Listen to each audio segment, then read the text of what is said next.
ఈరోజు ముఖ్యమైన కార్యక్రమం తల్లికి వందనం. ఎన్నికల్లో మనం ఇచ్చిన హామీ నిలబెట్టుకుంటున్నాం.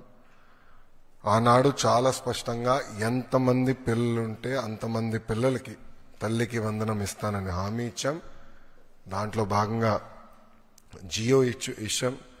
ఈ రోజు నుంచి డబ్బులు తల్లుల అకౌంట్లో కూడా పడితే 13,000 రూపాయలు తల్లి అకౌంట్లో పడుతుంది. 2,000 రూపాయలు మెయింటెనెన్స్ గ్రాంట్ కింద స్కూల్స్లో మెయింటెనెన్స్ కోసం ప్రభుత్వం ఆ నిధులు కూడా ఖర్చు పెడతాం జరుగుతుంది. సో భారతదేశంలో ఎవరు చేయని విధంగా సంక్షేమ అభివృద్ధి కార్యక్రమాలు ప్రభుత్వం ఈరోజు చేస్తాం జరుగుతుంది. గౌరవ ముఖ్యమంత్రి చంద్రబాబు నాయుడు గారి నాయకత్వంలో సంక్షేమ అభివృద్ధి అనేది ఈ ప్రభుత్వానికి జోడెద్దుల బండి. మాకు చాలా క్లియర్ మ్యాండేట్ ఇచ్చారు. రెండు మీరు తీసుకెళ్ళాలి.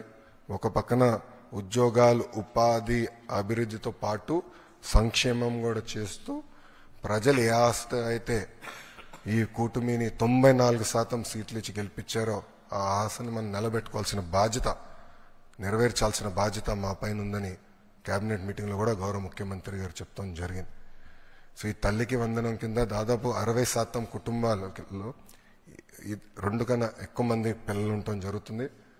సో వాళ్ళకి 2 ఉంటే 26,000, 3 ఉంటే దేర్ ఆఫ్ డబ్బులు వస్తాయి.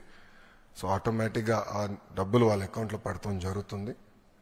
సో ఇచ్చిన హామీ బాబు సూపర్ 6లో ఒక హామీ కూడా, ఇది ఇంకొక మరో హామీ ఈరోజు కూటమి ప్రభుత్వం నిలబెట్టుకుంటాం జరుగుతుంది.